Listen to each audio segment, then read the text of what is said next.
Iran Israel উত্তেজনার পর আলোচনায় এখন তেহরানের পরমাণু কর্মসূচি। আন্তর্জাতিক পরমাণু শক্তি সংস্থা IAEA এর প্রধান রাফায়েল গ্রোসি আগেই মন্তব্য করেছেন, ইসরায়েল হামলা করতে পারে ইরানের পরমাণু কর্মসূচিতে।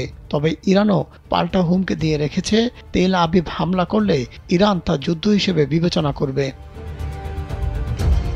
ইসরায়েল বারবার অভিযোগ করে আসছে, ইরান পারমাণবিক অস্ত্র তৈরির খুব কাছাকাছি রয়েছে, আর কয়েক সপ্তাহ পরে তারা এটি সম্পন্ন করে ফেলবে, যদিও ইরান সেই দাবি প্রত্যাখ্যান করেছে।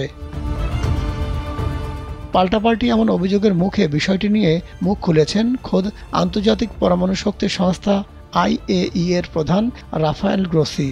তিনি মনে করেন, ইরানের বিরুদ্ধে যে অভিযোগ তোলা হচ্ছে তা অবাস্তব, কারণ এত অল্প সময়ে কোনো দেশ পারমাণবিক অস্ত্র বানাতে পারে না, তা সম্ভব নয়। তবে বিষয়টি নিয়ে সন্দেহ তৈরির কারণও আছে, কেননা ইরানের পরমাণু সমৃদ্ধকরণ প্রকল্পটি দেখতে যেতে সময় নিচ্ছে পরমাণু শক্তি সংস্থাটি। আন্তর্জাতিক পর্যবেক্ষকরা দেশটির পরমাণু কর্মসূচি পরিদর্শন না করায় বিষয়টি নিয়ে সন্দেহ বেড়েছে, এমনটি বলছেন আন্তর্জাতিক পরমাণু শক্তি সংস্থা IAEA এর প্রধান রাফায়েল গ্রোসি। তিনি বলেন, পরমাণু বোমা তৈরির জন্য সমৃদ্ধ ইউরেনিয়াম পাওয়া থেকে কয়েক মাস নয়, কয়েক সপ্তাহ দূরে আছে ইরান। তিনি বলেন, তবে এর মানে এই নয় যে সেই সময়ের মধ্যে পারমাণবিক অস্ত্র হয়ে যাবে।